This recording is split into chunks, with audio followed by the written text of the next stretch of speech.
সাংবাদিক জনাব ববি সর্দারের অক্লান্ত পরিশ্রম এবং তার এই প্রচেষ্টায় আজকের এই শীতার্ত মানুষের মাঝে কম্বল বিতরণ অনুষ্ঠান। আমরা সত্যি আমাদের দেশে অনেক বিত্তবান, অনেক সুধী সুবর্ণ ভাই আছে, কিন্তু আমরা এই অসহায় দুস্থ মানুষের দিকে মোটেও ফিরে মানুষের মাঝে শীত বস্ত্র বিতরণ করে থাকি।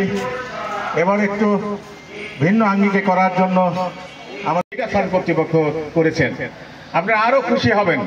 মেগাসান কর্তৃপক্ষ এবং তুরস্কের সেই চেয়ারম্যান সাহেব উপস্থিত রয়েছেন, ঈশ্বরদী উপজেলার প্রকল্প বাস্তবায়ন কর্মকর্তা উপস্থিত রয়েছেন, সাংবাদিক ববি সর্দার সহ সকল মিডিয়া সহকর্মীবৃন্দ এবং আজকে যাদের জন্য এই আয়োজন বক্তব্য মানে দেওয়াটা মানে যে জন্য এত সুন্দর একটি আয়োজন করা, আসলে ববি সাহেব ঠিকই বলেছেন যে আমাদের কিন্তু দেওয়ার ইচ্ছা সবাইকে। বিভিন্ন জায়গায় আমরা নিজেরা ছুটে গিয়েছি শীত বস্ত্র নিয়ে।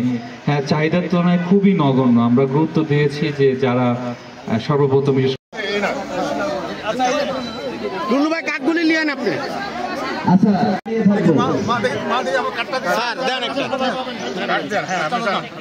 কাট কই ঠিক আছে থাকেন ভাই।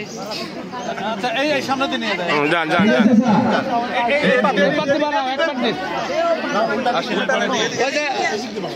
আপনার কাট আছে কাট আছে কাট আছে তো বসেন। যারা কাট আছে দেন, ওই যে মুরব্বি দেন। এই সাইড দিয়ে পাস করতে ভালো হয় আমার মনে হয়।